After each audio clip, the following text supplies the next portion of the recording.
Hello, everyone. This is Joachim Stroh from Brooklyn, New York, and we continue our conversation here about the next generation of the social ledger. Last time we talked about this new deck that I introduced called the Human Organization, and today I wanted to go over some of the new slides inside the deck. And also at the end, hopefully we have time to discuss the next steps in terms of what tools, what architecture, what programs, what things that we're going to use, and how we expand that kind of universe of cards. So that metaphor, I wanted to dive into that a bit more. So thanks for coming to the meeting, and let me share my screen here. Move over to this. Oh, special guest today, Philip. Hello. Where's Michael? He couldn't make it? I guess I have to keep up and... Hi, Philip. I just started the recording, just started the session here. So as usual, anybody who has questions, concerns, ideas, just jump in and we can go over those. I'm not sure, Michael, I haven't heard from him. Maybe he can't make it today, possible. But I do want to go over this accounting slide that I added to the deck. Okay, so real quick, everybody see the slides here? Yep, we're good? Great. So I will just stop by a few of the slides here. Starting again from that notion of seeing, an organization as a coordinated body of people. That's one piece here, right? And then that is organizing a body of work through actions. So that's really the foundation of this presentation. It's two bodies, and they're at the core of every organization, right? So if we start from that thinking, if we start from that perspective, where can we take this and how can we connect it to the social ledger, right? So that's sort of the baseline of this presentation. So I won't stop at these different models here. I introduced some of John Husband's hierarchy last time. Some of Eskill Kilpie's work on interconnected patterns. Some of Harold Jarkey's work on the network learning model. There's one thing I added here, which I wanted to point out. This is... there's an overlap between, there's a circle for work teams, communities, and for networks, right? And there's an overlap between these sets here, the work teams, communities, and networks. And one way to describe these overlaps are through boundary protocols. So what would a person do who's moving from a networked environment, that's wide open, wide out there? You can see that on this axis here, wide open and more community, driven by people who are engaged, who are just showing up, towards more of a community model where you're beginning to see some structures and some goals inside a community, right? So the overlap here is called a boundary protocol. So moving people from this space into the other space. And what I've added here is what I believe is a great boundary protocol from John Callan's conversation community. So he basically says, add considered and considerate comments on other people's posts. That's kind of his only protocol that he's introducing to people who are coming to join the conversation community, right? So we're coming from some social networks, joining, say, the conversation community inside a Facebook or a Google Plus environment. It works pretty well, I have to say. So he pulls this quote up every once in a while, and people starting to think about what are they going to post, and when they post, then that's sort of a useful comment. It's sort of a comment that's reflecting the other comments that are already there, and it's also a comment that is considerate enough, right? It doesn't go off board, or it doesn't violate the community guidelines, or does any other harm to the community. So to me, I just wanted to add this as an interesting boundary protocol, moving from this space to the other space. And so similarly, I think what we're doing in Dig Live, for example, is we introduced a lot of boundary protocols to move from a community space into sort of a work team space, right? So the stuff we're seeing inside, say, our MetaMost environment, right? where we're focusing more on projects, on the teams coming together in circles, that has a different set of boundary protocols, different set of protocols, that onboard bring people in. And I think part of the discussion we currently have there, and correct me if I'm wrong, is that's a space, that's a protocol that's not easy to introduce. People who are used to work in communities and don't have time or commitment enough to say, hey, I actually want to get into this workspace team, workspace circle here, which is even more structured and even more goal oriented, right? That is not an easy thing to do, right? Unless you already start here, right, and say, okay, here's my company, here's my startup, here's my here's my dedicated roles and the people that I invite and then pay for. It's a hard thing to do, to move people from this space into that space. But just on the aside, just wanted to add this to Harold Jarkey's diagram here. Okay, there's John Crane's concept of eudaimonia. There's the work, play, and learn thing that I showed last time. And here's a revision on this slide here. So so after I introduced all of these bodies of people, right? How can people become organized in different shapes and forms and organizational forms? So the question becomes then rather, what would it take for these bodies of people to collaborate and cooperate? So we know, I mean, each of these shapes here are pretty powerful in itself, right? So there are things that would draw people into these kind of organizational forms, and I can see that. And people like Harold and John and Esko have been advocating these new ways of working together in these new organizational shapes for years now, right?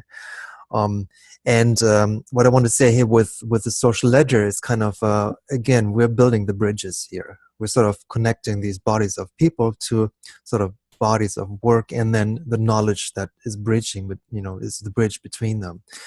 And so the question for me that I see is rather, what would it take to now get these bodies of people to collaborate and cooperate? So this line here really to start, there's a connection between all of them, right? If they work in these kind of spaces, there's some attractor, something that they'd be willing to contribute to see some kind of a commons here between them that would enable a much stronger knowledge flow, knowledge exchange among them. Okay, so that's the one revision on this slide. Let me move on. Yeah, so I move practically from this question then to what I term as a meta body here, right? So one way to address this, to build this bridge, to draw this line between them, is to introduce a meta body, that is reflecting, focusing, and amplifying, the body of people into something more coherent, more powerful, more tapping into a value ecosystem. Then, instead of, as opposed to, sitting inside their own silos and doing their own work and, reaching their own targets there. Rather looking at some pieces of that feeds into a value ecosystem, among all of the participants.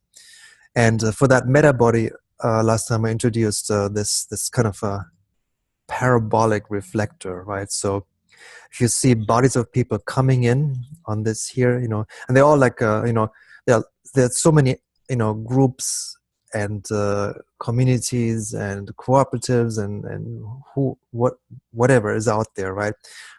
Sort of going on these parallel lines here, and then hitting on this kind of reflector that says, okay, there are a couple of things we want to adjust here. So maybe you want to join us, maybe you want to adopt some of these protocols, maybe you want to share some of the knowledge, and that redirects them to this single focal point here, right? Which I believe is the foundation for some common protocols and values that lead to something like quote unquote the human organization, right? Hey Michael, just on time. We're getting closer to the accounting slide, the new thing that I added to the deck. Just on time. Just made it. Good. So I'm just stepping them through a couple of the slides and corrections I did on the slides from last time. So here's the meta body, right? As a parabolic reflector, as a metaphor for that. And again, what I said last time, the function of that body is sort of preserve these bodies of actions, in something like an incorruptible ledger, right? We don't want to say, thanks to Philip, it's not immutable, it's incorruptible. Because we do want to have the ability to go in there and make adjustments if necessary, right? But you can't corrupt it, you can't misuse it, you can't replace things and put in some inconsistent data. Just to clarify that, I like the idea of it having a half-life, so it fades rather than is there forever and a day. The basis being it's unethical to make a 50-year-old still subject to the reputation he acquired at 18. Yeah, that's never how society's worked, and it shouldn't work like that in the future. Cool. Yeah, let me take a note here. Half-life is a good term here.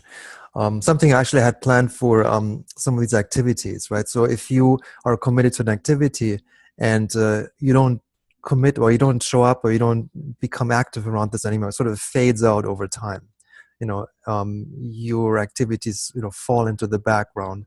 And just because you haven't engaged with that thing, that social object for some time, it just fades out and says, okay, you're not part of this any longer, obviously. Okay, let's move on. We've seen this. So that's the connection where I say, body of people, body of work. And then there's something on the bottom here that says social ledger that records some of these activities, part coming from your profile, who you are, and part coming from your actions, what you do. Right, so that together is the data, and I'm saying your data here, and I want to emphasize that that isn't something that this meta thing, the meta body. The purpose of this is not to capture this data and do something else like all these other guys are doing. Right, the purpose is to reflect that and bring it back into the stream and bring it back into these communities and people that join, so they can use that data.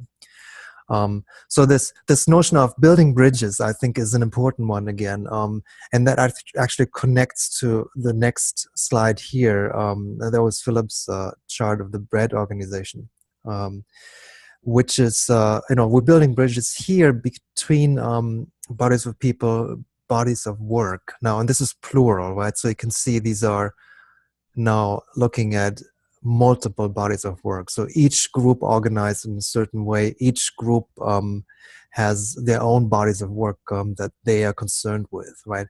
But in the background, you see this bridge where we say, okay, to get these bodies of people over here, maybe to these bodies of work, there's something they can share, right? Some of the information can go into a social ledger that's becoming available to anybody who's participating in this, right? So that's the value ecosystem I want to emphasize here. So on the theme of building bridges, so I'm saying, and thanks, Philip, for the feedback you provided there. So I'm calling this slide now, this is about corporate middleware. So this is where you introduced the BREAD Incorporated here as a layer here. And here's the new thing, and maybe you want to comment on that. So this is about building bridges from corporate, commercial, and legal environments to these new organizational ecosystems. So it's a connector here between, we know that exists, we know there are certain restrictions on these, jurisdictions on these. There are, if you have a subsidiary in some country, well, okay, you have to follow certain jurisdictions in this country here. But this middleware company could be another way to say, hey, we take care of some of the pieces here, that says if you want to set up a subsidiary in your country and you don't know how to do it or why you would do it or what are the benefits, well, there are some ways we could do that in a so-called middleware company for you, right? Again, yeah, go ahead. Just a bit of context there. Lots of people will be familiar with Ronald Coase, who I think he was still in his late 20s or early 30s when he came up with the idea of transaction costs, trying to work out why we have such things as employees. And if we have such things as employees, why do we also have contractors and suppliers? And he basically said that corporates bring people onto payroll because that has lower transaction costs. You're not negotiating on a day-by-day, hour-by-hour basis as to how much that will cost for you to do that job and what's the QA around that job in order to make sure you did it to the certain standard to qualify for payment, blah, blah, blah. Hence, we have companies, hence we have employees. And the transaction costs have varied ever since. And so the degree to which corporates choose to either contract out, outsource, or bring in-house has varied depending on the market and the corporate strategy. In this instance, what we're saying is if we want, as we've seen with social media, which has reduced the friction of peer-to-peer communication and encouraged to a certain degree, and the most recent years, it's arguable, but has introduced heterarchy instead of hierarchy. In this instance, we want to reduce friction and encourage heterarchy with the companions that sit under the one middleware company that acts as the interface between that system with zero friction, completely distributed, multiple players, as in it could be millions of players working in underneath that one middleware company that acts as the interface between, if you like, a bit of a cheesy comment, the old world and the new digital world.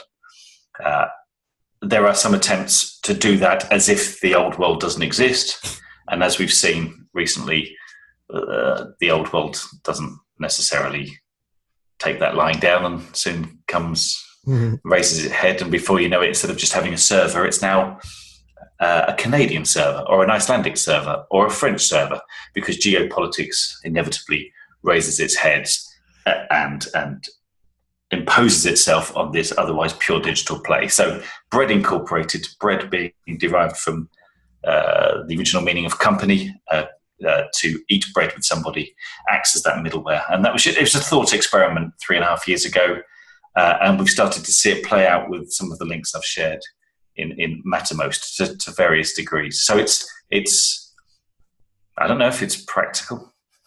I didn't do it because I thought it was practical. I just thought it was interesting. No, it's great, Philip. And to me, this is really another bridge here. Because our entities here that join this thing here are digital, right? So they start up these little communities and they just start talking to each other, and they discover these tool sets, have better conversations, have better ways of organizing things, have better ways of presenting, visualizing, make sense of things. But then suddenly they come to a point where, whoa, there's some actually legal implications here, right? We got to be careful here and say, are we going forward? Maybe form a legal organization here, right? And then this is where this jumps in and say, okay, actually, by the way, we also have a framework for this, right? And if you want to, there is, let me move on here we jump to this thing here. If you want to, there's actually sort of a card for that that says some of the aspects of incorporation, right, is a service we can provide, or there's some advice or guidance in that we can provide. Depending on where you are and what we know and who is part of the network, people have done this already, right? It's nothing new. It's nothing that is unknown. But given that there are some members that have some expertise in these areas, well, okay, here you go. Then that's just becomes here to me just another bridge and another card into now a world where we can help people to incorporate, get a legal status established in whatever country they sit. So that's the bridge here. I want to move on to get to the other new slides here. Let me see. That was about generative sequences, the emerging structure. This is, I just wanted to reflect on that for a moment. Jim, this goes back to our original thinking on this universal structure that came out of, looking at Mattermost, what are domains compared to, say, an environment that we see in Discord, right? Where they have a different structure. But certain elements are still, the same across any of these environments, right? Be that Mattermost, be that Slack, be that Telegram. And this kind of structure is this universal universal thing that I wanted to put into this heading here under emerging structure, right? So there's always going to be a body of people. They'll be organized at the highest level, right? Some form of organization, be that a community, very loosely organized, be that a cooperative, with a legal structure behind that, be that a corporation, right? So a very formal structure. So there's always going to be a body of people. There's always going to be organizational elements within that body of people, right? So you're beginning to formulate who's doing what are the different domains, what are the different areas, units, whatever you want to call it. So that is always there. And then there's always the body of work that you start looking at. Why are you coming together as a body of people? So there's certain topics, things you share, and attractors why people are coming to these communities. And then it goes further down the chain here, right? And this is where, if you look at this in a tree fashion, right? There's few body of people, lots of organizational elements, tons of bodies of work, and then hundreds and hundreds of boundary objects, this each individual things that you're actually working on.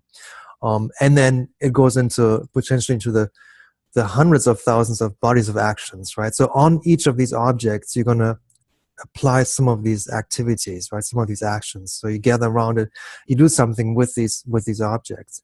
And that goes into the hundreds and thousands and millions potentially if you have a lot of participants in this network. So we have to be looking at this as a structure where a lot of things happening further down the chain, right? Further down to the right. So the volume goes really up towards the right, and it starts rather low on the upper side because we're looking at the entrance point, right? So what is the body of people? What is that organization? You begin to go down that chain, right? And if you take a look at this, there's another great notion of what John Calvin calls roped path. So a rope path is sort of a way to begin somewhere, with the card metaphor, right? And then you find the next card and you find the next use for a card, and you have people joining the organization, and they come up with different cards, and you move forward and forward, and it helps you go from a starting point somewhere, the first card that you encounter, towards a very complex series of cards, that help you, make sense of this stuff, and leading, what I say here, leading to new actions, happening at a specific place in a specific time, and all of these actions, again, you see that's the yellow bar in the bottom. These actions are registered in the social ledger. So the path here is preserved inside the social ledger. You can follow it back, trace it back, and see where you have been and where you're going with that. Do the paths ever bifurcate? Oh, yeah, they can, of course. Okay. This is just one sample path, and there could be hundreds of different. You'll see that in a later slide where I'm talking a little bit about how this stuff can branch. Okay, we talked about spaces, introduced cards here, the notion of a spime coming from Bruce Sperling here, talked about that last time. Then some of these sample cards here, and now we're getting to the wallet here. So on this slide, I introduced the notion of a wallet, right? And the kind of definition here is now different kinds of coins to represent any type of value of an action or microtransaction at any scale, any place, and any time. So different here is we're talking about different kinds of coins, not a single coin, that is specific to the social ledger. It's any kind of coin that represents a value, right? Type of value. And two types of values here. There's an action and a transaction. So an action, what you do, and a transaction to a value exchange, between two parties. And that, to me, if you look at, go back to the previous slides, we talked about body of people, body of work, and then at the lower levels, we see bodies of actions and then the bodies of value. So this particular piece is now what I wanted to talk in the next slide, which is this great link that Michael had sent, and it's about a system called the contribution accounting system. I think Tiberius is the person who was most involved in that. And to me, I know what it is. It's there are 3 steps here to a contribution accounting system. You so record everyone's contribution. You say what he or she did. You evaluate these contributions, and then you calculate everyone's fair share. So the idea of the contribution accounting system is you get together with a few people. There's this example in the article where you pick some berries in the field, right? So there are people who are involved in picking the berries. There are people involved actually in setting up, earlier things, taking care of the field, and then having some knowledge about growing and seeding and taking care of these types of activities. So you take all of this, all of these little contributions that are happening, and then there's a point where you say, okay, now it's harvesting time. Take the berries to the market, right? And then at that point, there's a value exchange happening. So you move from the left side here, from a contribution accounting system towards a value exchange system. So there's a certain point in time where now you've created something, and now there's a certain value attached to that, and then there's an exchange happening, a monetary exchange, in terms of, okay, let me buy these berries and bake some cake here, right? And that, to me, it reflects a lot with what we're doing with the social ledger. And I've broken this down into now 2 pieces. There's the social ledger side, and there's the other side, which I call the financial ledger side, right? So on the social ledger side, you're talking about recording activities and activities around objects, right? So there are activities that we're already doing inside the social ledger, and then there's a sort of contribution towards these activities, right? So you participate, you share something, you join something, you do something, you create something. And at some point, there is what they call is an access to benefits algorithm. So that's kind of the bridge between this world and this world, right? And then it becomes a service, a product, a thing that exchanges value with through currency with an interested party, right? So that bridge to me is very interesting, because that would reflect, I think, the way we could see work happening inside the social ledger, right? So let's say, you're in your team, you have a lot of stuff going on, a lot of activities are recorded, and you get a good feel for, okay, who's participated in what way, right? So I think this is a very good preparation for saying, okay, what are the contribution levels, right? Right now we're doing that with the commitment levels, right? To me, that's already a very good system to say, hey, who's committed to what, as a good foundation for this what he calls the contribution accounting system. So once you have that picture, now it's like a prep to say, okay, then we've produced something, there's an outcome here, and then there's a value attached to that, and people like it or don't like it, but they would interact and then sort of go into a transaction, so we're going from action to a transaction here in some potentially market system, right? So you offer a service, and the people would use the currency that we introduce here, and they reward that basically, right, at that point. So that's one point of the article, and Michael, I want you to reflect on this too. And the other point is, the current world really operates on this right side here, right? That's the current notion, where you get a job, you are hired, you put your time into this, right? And that kind of time is the value that's in exchange for the compensation you get for showing up there, right? So that's the current world. And the author says, we if you think about peer-to-peer production systems, we're in a different world, right? This is a lot about, what are the different activities that you put into this before any transaction even happens, right? So it's like a pre-activity stage before it goes out to the market and then is being valued and introduced and gets into circulation here, right? But so yeah, Michael, feel free to jump in, see your point of view on this. Yeah, very much. We're seeing the same things here, Joachim.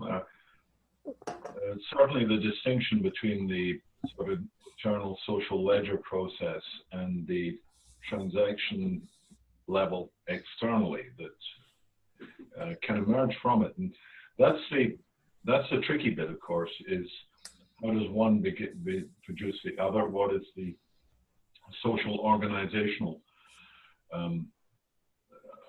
protocol for the transfer between social and financial?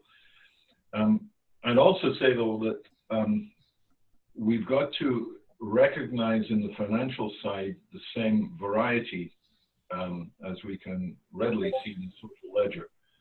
I know we've got used to the idea of a monotonic monetary world. Everything reduces to what's the dollar value. And there is one standard. Well, actually, there can be many, and there will eventually be many components, I think, to the financial ledger. And from that, we'll have more flexibility, more variety, more anti-fragility and all that. But in basis, yes, I think very important to see the internal that leads to the externalization. Great. Yeah, like that. I have a question, if I may. I've, through various projects, come up against this problem in the past. And then I've decided quite quickly, oh, it's a really hard problem, and I've stopped thinking about it then. Right? So just to qualify the lack of thought behind my question. It seems to me that the contribution accounting system is based on inputs rather than outputs, or indeed outcomes. Is that fair to say? And if it is, does that not make it Newtonian in a complex world? Indeed, it does. And Tibby is, I mean, the original document there, I think, was from 2014. And then I met Tibby in 2016, and some of his modifications have emerged since then. But fundamentally, he's still back in the Newtonian, or maybe even the Ptolemaic world in some respects. It is more complex than he acknowledges. He is only at this point tracking contributions, not outcomes. And it is definitely the interface between what you do and what shows from it that makes the third stage more important. Now, I think Tibby's done a lovely job with this piece, but it's only the opening. It's one side of the coin. He hasn't covered the more complicated stuff. Yeah, I would suggest that there's participation and contributions, and I guess the junction, you know, where the accounting meets is the issue here, and it may be over ambitious to try to give a final solution here, more or less. But I guess my comment is that, you know, this is sort of focused on monetary value, where, you know, we're trying to have a system of all values, and the idea is that you know your identity, for example, is factors have value, and you know you can have an address token and a phone number token and different things in your wallet, because that's where you keep your identity. You know, you have your driver's license and everything right there in your wallet, and you control how they're spent, so to speak. They're not really spent, but that, you know,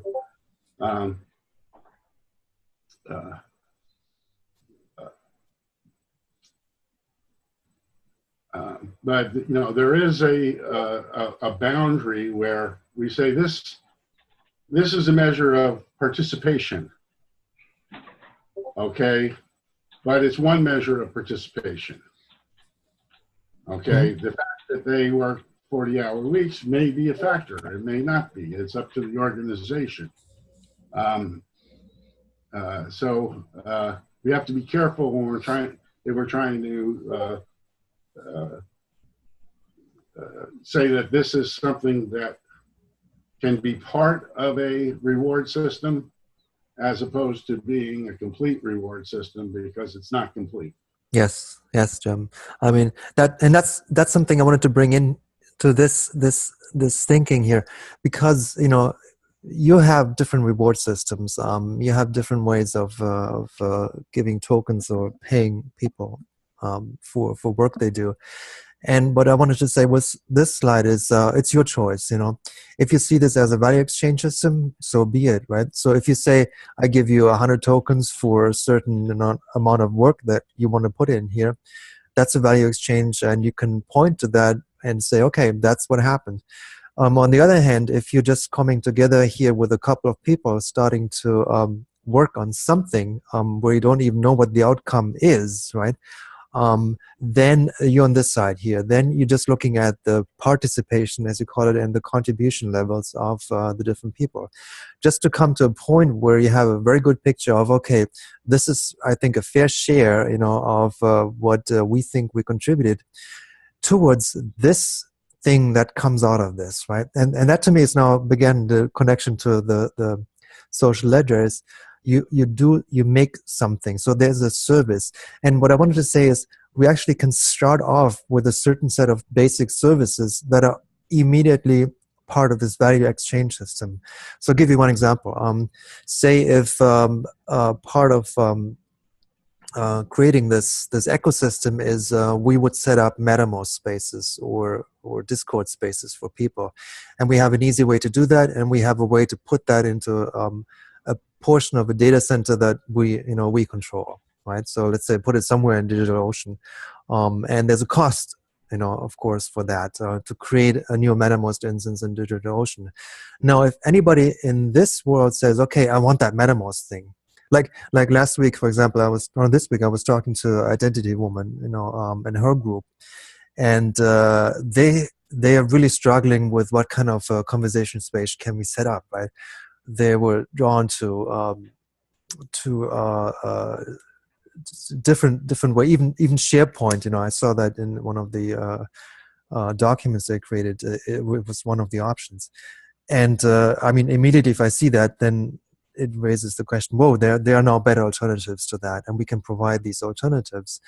And they don't have to go into a SharePoint space. They don't have to go into a Slack space, with all the drawbacks that are coming down the line. We could provide some real value for them, right? I mean, dollar value here up front. And that's then the exchange that could happen within our ecosystem, right? So again, there's a card that says, okay, you want to set up a MetaMost space, click here, right? And we'll do the rest for you. But, and that's the thing, we do need to charge you for this, right? So there's a certain cost on our end, right? And a certain value we provide. So there is a value exchange happening here between our service we provide and the currency that we want to use here. As an example. Okay, one more slide here, also coming from Tiberius. The notion of a network resource planning system. Again, that's also, deeply in commons-based peer-to-peer production networks.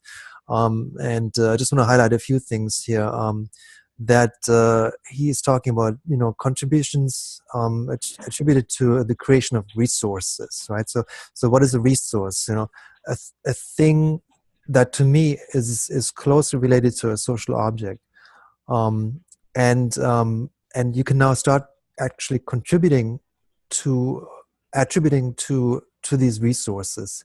And he's saying resources, not projects. I think that's an interesting distinction here, because he said if you record it at a project level, then you immediately are faced with silos of activity, right? So there's one project versus another project, and they're not connected, right? So you do something for something which is highly, configured and customized for that party, right? There's no commons value in there, right? But if you say, hey, here's a shared resource, right? Use it for free or use it for certain donation or pay the value that we think it provides to you, that's a whole different story suddenly, right? So I find this fascinating to talk about resources, and he comes back to, well, open source is a great example for people doing that kind of thing, right? So pointing to resources rather than pointing to projects, right? Because they could do a lot of consulting work too if they wanted to, right? And go into each organization, say, hey, we're going to sell you this open source project, and then we want to have big bucks for that. They don't do this because they're very much focused on the resources themselves that they create, right? It's a lot more fun to work with that than the stresses and constraints you have working with projects. So that's an interesting point of view. Can I just add to this particular part of the conversation that the NRP work was originally done mainly by Bob Hogan and Lynn Foster. I put a link on our text chat. Okay. They're deeper in this than Tibby and Sensorica. They're sort of derivative. He's very much focused on getting the product out, whereas Bob and Lynn are much more grounded in the deeper theory. And most of this substantial work that has been produced out of this area comes from Bob and Lynn. Great. Thanks, Michael. And I'm just, starting to understand what's going on here and just tapping into that. Again, thank you so much for these links there, right? Very, very helpful stuff. It's cool how this all connects together here. Okay, let's move on to some of the fun parts of this presentation. Let me go to full presentation mode. So this was, after, part 3. So I'm starting to look at part 3 now and seeing where we're going to take this next, So we have the notion of body of people and the body of work, how they're connected, and then how underneath all of this is, where's my laser pointer? Here you go. All of this, you have a social ledger, a financial ledger, some kind of a ledger that connects and records and then retrieves things for people who participate in this ecosystem. So what I wanted to do, one part is the architecture, which I haven't done yet. And that ties also to, what kind of tools, technologies, environments, dev environments are we going to use for this project. But rather than that, I wanted to start with the scenario planning model here. So just again, looking at the metaphor of a card to say, okay, you start somewhere, right? So you're here, that's your starting point. Before you came here, there's something called what I call an enfolding past. That enfolding and unfolding is a term that's used a lot was used by David Bohm, the physicist. Says, you sort of unfold the things into a package, that then you can begin to unfold and enfold it and unfold it into, a never-ending sort of cascade into the future. And that to me is a nice metaphor for these cards here, where you start somewhere, right? And then you begin to see new cards at certain points, cards that can duplicate, that can relate to each other, right?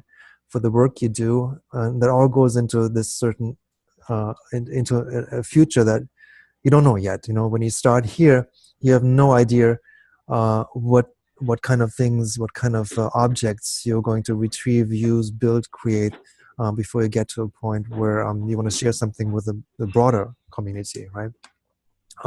So out of this scenario, so came the idea of, okay, beginning with the first card, right? So you're confronted with, whoa, that's the first thing that you see. What is this? So what will come out of this?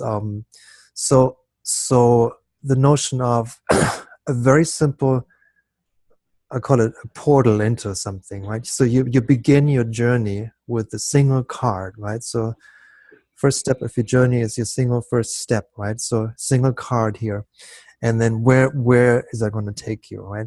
So out of this, the first encounters will be, something like a second card, right? So now you're in there, right? So let's say you sign up, you shared your identity, and you begin your journey, right? So of course, immediately there are questions to where do I take this next? Where do I go with this? So there's a multitude of branches now happening into other uses of this ecosystem, right?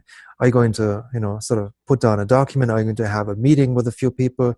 Are you going to raise some funds? Are you going to have a physical meeting in some location and then record that somewhere, right? So some multitude of branches here with the beginning of sort of a second card where you sort of continue your journey, right? And then you come to sort of your third card at some point where things might go much deeper, right? And then you suddenly realize, oh, there's so much more behind that. Let me figure out what is going on here. And you want to tap into some areas that go deeper, other areas you probably avoid completely. So really depending on the notion of how your team, people who are coming on board now, starting to make sense of the environment and sort of sense out of each other, right? So what are the capabilities, what are the capacities of the people, and where can we go next, and how can we take this into a deeper area? So there's a different set of cards now, I think, that become visible at that stage in your journey, right? So after you had some orientation and some notion of, okay, that's what's there and this is how this works really, you go much deeper into, okay, how can we now embed that into the way we work and push our effort, our initiative, whatever it is, push that forward, right? And then you come to maybe a fourth card, right? So I call this the Making Waves card. So this is where you see, hey, things are beginning to work. Some people are starting to contribute, and we see a lot of activities happening. So you want to make more waves, right? So this is where you might have a card that is attractive enough to invite more people, right, to whatever you do. So an open invitation to bring them into whatever spaces are you using there, right? Bring them into your Mattermost conversational space, bring them into a writing space, bring them into a documentation space, whatever it is, right? But the open invitation to bring more people on board, maybe a fourth card in this scenario. And then that's followed by a fifth card, which I call sort of beginning to see some patterns, right? So certain cards make sense to you, and they connect to each other, and they establish certain routines in your work, right? So you may have the beginnings of regular meetings with a regular protocol, right?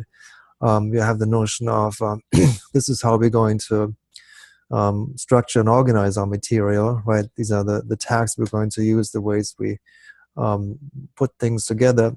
So there are certain patterns that suddenly become visible to you, and then to other people in your group. So that's kind of the fifth card, and then maybe you figure out, okay, whoa, this works well, and I can start. Joachim, we lost you there for about 15 seconds, mate. Oh, yeah. Am I back now? Can you hear me? Yes. Okay, good. It's probably these animations are taking up some of my CPU power. Okay, we're good. Fifth card. So this may be a point where you start to see things rolling, right? So, and by rolling, I mean you see on the right side, there are now multiple parallel arrows coming out of the card. So that means you start to shift work, from a single line of work to branching to, actually we can distribute this even further, right? So it's multiple parties involved in doing something, working on different sections, different parts of the overall engagement, and using different cards now also, coming back to this notion of a board game and a card game, to complete certain activities and complete certain actions, right? So there could be people who are starting to work on Kanban boards, where they lay out individual activities and tasks for people. There could be other people who are looking at some of the design and visualization aspects of this, and using different sets of cards. Again, cards that are connected to a certain open source, accessible, API configurable tools that become part of this landscape, right? Part of this ecosystem. And a much more powerful way to quickly disseminate the work now and distribute it and then merge it again and move the entire project forward. So that's what I mean by a fifth card where you want to get things rolling. And then this is an open ecosystem, right? This is open-ended. So it's up to you to decide what's going to be the next card, right? What's available, what's coming up, what are new type of cards, so services, products, tools that will enable you to work in a better way, or cards that you want to customize and have for yourself. So that's really an open-ended system here. We don't want to say this is closed, there are 4 cards, end of the story, but rather have an environment where people can contribute and create more cards in the future, right? If they want to help the development of this thing, great, so be it. And here's the platform. It's open source, it's accessible. Create your own cards, right? And share that with the rest of the community there. But overall, to wrap this part up here, you see, if that's a set of cards here on top, and on the left column you have a set of buttons. So these are really the activities or the actions you can apply towards one of these cards, right? So you have an intersection between a card and an action, and there's some generic actions that I think play an important role. So as a generic action, we have, for example, this open button here, right? So with the current social ledger, that's the only function we have right now. So you can create a card in the social ledger, right? You just type in dig action, and then give it a link, and then give it a link to some document, some tool, and put it out there. And people can retrieve it in MetaMost. They can list the tools, they can list the cards, and they can go to these other visualizations, right? They can see the card in the context of a Volonic chart, or they can see the card in the context of a dashboard, right, where you can drill down and navigate your way through it. But the notion is, so we have that line here, right? So in the current social ledger, what I wanted to with the next generation is sort of open this up to say, hey, there's other types of activities that we also want to record in the social ledger through an integration with the API capacities of these different tools that are behind these cards, right? One example was, take Zoom sessions, right? So if we can integrate a Zoom session with a card here, that would mean we can create a Zoom session. We can read some of the data, from a current Zoom session. We can see who's currently participating, who has participated. We could update Zoom sessions to say, hey, this is the host, this is a schedule that's behind that, right? We can delete Zoom sessions. So directly through the API to say, this no longer exists in their system, right? Reach into that and say, we don't want this to show up in the Zoom environment, in the shared Zoom environment that we're using for this ecosystem. And you can just delete it, right? And of course, opening, that's basically what we do today is, you can type in dig /dig, or just that command and list the different links to the Zoom channels, and then you click on that and you open it and you're there, right? As simple as that. But again, there are other activities like joining, which could be rewarded with say, okay, this is tied to some level of contribution here. So if I have you join this session here today, great, that's worth a reward for me, or a signal to the rest of the team that you're participating, right? So again, we're on the left side of that diagram, which says the social ledger participating. You've done something, you were here, you were present, that's great. Versus the other side of the ledger, which is the financial side of things, where we have an outcome and there's a transaction happening, right? So these are the actions here around these kind of cards that we could create. And lastly, here's a requesting. So this could be again tied to a transaction. So that means, say you request a new service, you request, say that we establish a Zoom capacity for your group, right? So we'd have a way to say, yes, let's instantiate another Zoom thingy, and you have your own channel, right? So you have your own ID with a link to your own sessions that you can launch anytime you want it. And that's a request that would be a real transaction. So you'd have to pay some of the tokens, some of the tokens in terms of the currency you selected up front, to realize that and implement that kind of feature request offering. Let me just point out here that these are categories of actions that might want to support. But you know, the URL or API call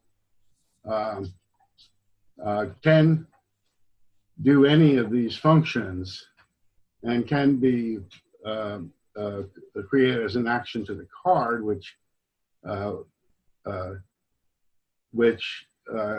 actions are available, are discoverable in the card, so that they can be so that they're you have custom actions per card that fit into these categories, perhaps. Mm-hmm. Mm-hmm. Yeah. Good. That's my last slide here. So sorry to disappoint folks. I have to stop at this point. More coming next. But again, this is about a scenario planning here, right? So, and the meaning of these cards is, we're not going to create exactly this kind of card here, but it's a generic placeholder for a type of card that helps you, you know, in this case here, see some patterns, right? So see, you know, helps you move you and your team forward. What I had planned to do for this session, but now it's already top of the hour, is to start some kind of a question for you guys. So what kind of cards would you like to see there, right? There are some sample cards here that I put together, right? But that to me is like a tip of the iceberg thing. So that's the obvious kind of card we could offer is, well, you do need a video call capability, you need a way to make decisions, you need identity, you need a wallet, right? But that can be, you know, we can be in a very creative track to say, hey, there's things that, you know, cards like this incorporation card that connects to the real world, right? That says, hey, there's actually a thing we can do to help you establish a formal organization in your country, environment, wherever you are. Yeah, and groups can merge and branch, you know, generally, and then we have that general capability of the organization, you know, to bud or whatever, and then there's the legal on top of that, which is additional cards. But we have the activities, you know, the norms and the activities. I love the transition from commitment to engagement that is applied here. And I think we should change the word commitment to engagement in the Social Ledger 1 to be consistent with where we're going here. It's good to go from commitment. It scares people away.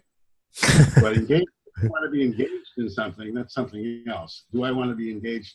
Am I engaged in this? That's a good notion, Jim. So let me stop the sharing here. Yes, I like that. That's an easy entry point and has low barriers here. Yeah, we should really consider that. And I think you know, at least the three monkeys here need to come together on the financing, and especially the OrgCoin concept and what that is, and really design. I think designing the currency, since we have to have fees, okay, where most of the fees go back to the universal basic income that lets people use the system free. Now I realize that's not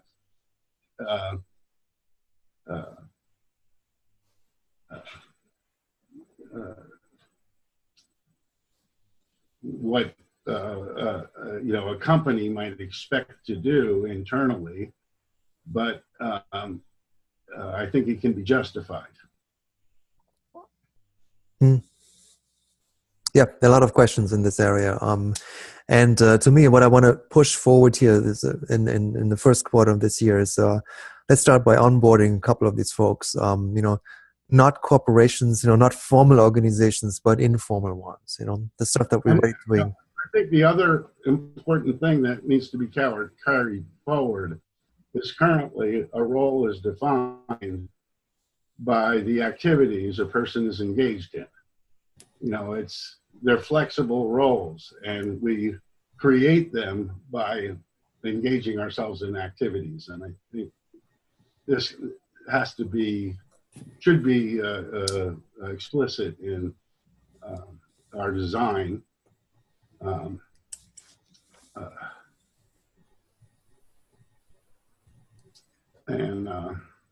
I agree, Jim, and that's kind of the shift again from the current thinking, the current world, where you have your job, sit inside the box in in a formal organization, right? You're not allowed to break out of this box, even though you have different talents, right? Into this world here, where you're suddenly, seeing, the bigger picture of, whoa, I can apply my talents to different areas, to different projects, working with different people here. That's all open. It's all open-ended, right? It's not a box anymore. It's open-ended, right? And you just join by joining the team, by doing some work, by becoming a contributor, right? And by earning some rewards for that. It would be nice if there could be a picture of the activities, maybe a network of cards with people connected to the different activities. To kind of, it seems like there's a missing picture there. I can't quite picture. Okay, I'll add a picture. You draw it on a piece of paper. I'll give you a digital version of it, Jim. Yeah, I think the point is that once the data is collected, once we've got the material information, then the variety of presentations is pretty huge. But the primary thing is you've got to have the event tracking. What the hell happened? Once you've got down what happened, at least in different perceptions, then you've got grounds for the sort of graphics that Jim was talking about there. You can really make them work, make them sing. And, our enemies will always use stealth, and we have to be stealthy if we're going to beat them. And make it so there's a scary level of transparency implied here that needs to be toned down a little. I think in the first presentation you did talk about ownership of information. I think that it should be emphasized. Absolutely right, Jim. Yes, that's. Well, the origin, basically, that any event that shows up in the social ledger is an event that was originated by some agent, some person, some object in the space. So, and it goes to the participants in the activity. Yeah. Who did what? Great. Okay. Thank you, everyone. So we'll continue this conversation next time, hopefully diving more into the architecture side, the development environments, the tools we're going to use, what's out there, the examples I posted on the social media lab, social ledger lab, on Meteor, and this other wild tool with this graphical way of programming things. That's fascinating. I want to see how they connect to something like this ledger programming backend, right? But that's for another time, folks. Thank you so much again for joining. Thanks, Joachim. Take care, mate. Thank you. Before everybody leaves, next Tuesday at 11 a.m. Eastern, we have a conversation with the Subutai people. Alex is going to run through. Oh, no. Oh, yeah. It conflicts with the holochain people again. Yeah. I'd rather like it if the holochain people came in on this one, too. I think if Robert was perhaps to listen in on this, it would be quite useful. But they're sort of friendly,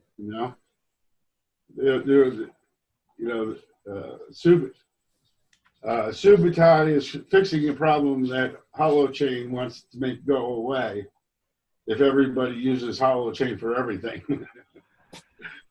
Well, that might be a learning for all concerned. Anyway, I just wanted to re-emphasize that, and I know it's a conflict, I know it crosses lines, but catch the line when you see it. So 11 a.m. Eastern. Which time was that? Eastern time. Yeah. Okie dokie. So that will be 4 p.m. UK. I'll be in Austria, so 5 p.m. That might. It will be taped. It will be taped. For sure. I'll be there if I can, but if I'm not, then a recording would be awesome, Michael. Thank you. Will do. Cheers, mate. Take care. Cheers, everyone. Take care.